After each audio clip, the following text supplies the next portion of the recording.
सुप्रभात दोस्तों, welcome to my health hub Mukesh Kanaujia health hub.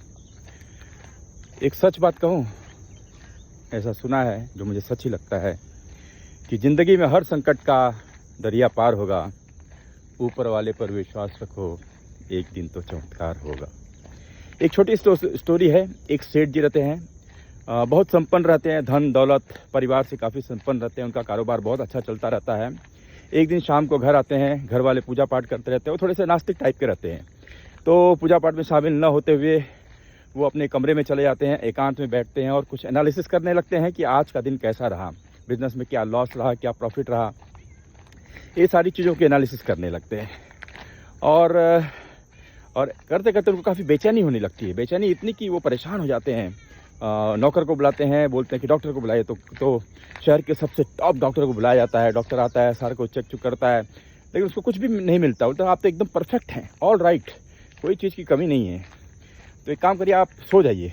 तो कहते हैं मुझे नींद नहीं आ रही है डॉक्टर, मैं तो बहुत परेशान हूँ, आपको दवाई दे दीजिए। तो डॉक्टर ने उनको कुछ दवाइयाँ लिख कर दे दी और नींद की गोली भी दे दी कि अगर नींद नहीं आए तो नींद की गोली खा लें। डॉक्टर जी चले गए और ये सेठ जी है सोने की कोशिश करने लगे, नींद नहीं, नींद की गोली भी खा ली उन्होंने खाना खाने के बाद, और ऐसे करते करते वो सो गए, लेकिन नींद नहीं आई। रात को 3 बज गए, नींद नहीं आई। तो उन्होंने सोचा कि थोड़ा हम घूम कर आते हैं। उठे और गार्डन में गए।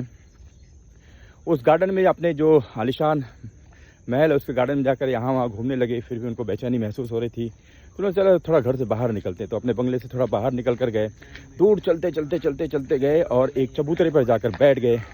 और वहाँ पर ठंडी हवा आ रही थी, लेकिन बेचैनी जा ही नहीं रही थी। अचानक एक कुत्ता आया, उनका एक चप्पल उठाकर लेकर भागने लगा। उनके पीछे सेठ जी उस कुत्ते के पीछे दौड़े गए और एक कुटिया के पास पहुंच गए, एक झोपड़ी के पास पहुंच गए। तो कुत्ते ने चप्पल वहीं छोड़ दिया और दुम दबाकर भाग निकला। जैसे ही वो चप्पल अपना पहनने लगे, झोपड़ी से जोर से रोने की आवाज़ आने लगी। बड़े ही व्याकुल हुए कि आवाज़ क्या है। कुछ क्षण के लिए उन्होंने सोचा मुझे क्या करना चलता, लेकिन अचानक उन्होंने बोला जबकि पूछ तो लूँ क्या प्रॉब्लम है, क्या इशू है।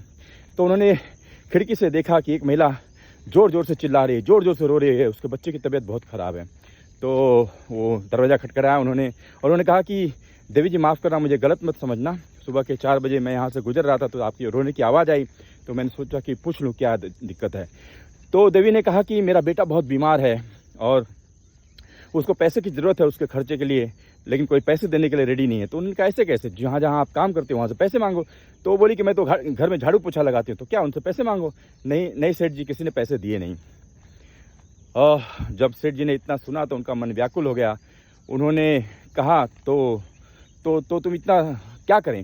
तो सेठ जी को उस महिला ने बताया कि कल एक बाबा जी आए थे, बोले कि चिंता मत करो, कल सुबह 4 बजे खूब जोर से रोना जब बच्चे की तबीयत खराब, और भगवान की प्रार्थना करते रहना, भगवान आपकी मदद जरूर करेगा, कोई ना कोई फरिश्ता आपके लिए भेजेगा, मैं उसी फरिश्ते का इंतजार कर रही हूँ।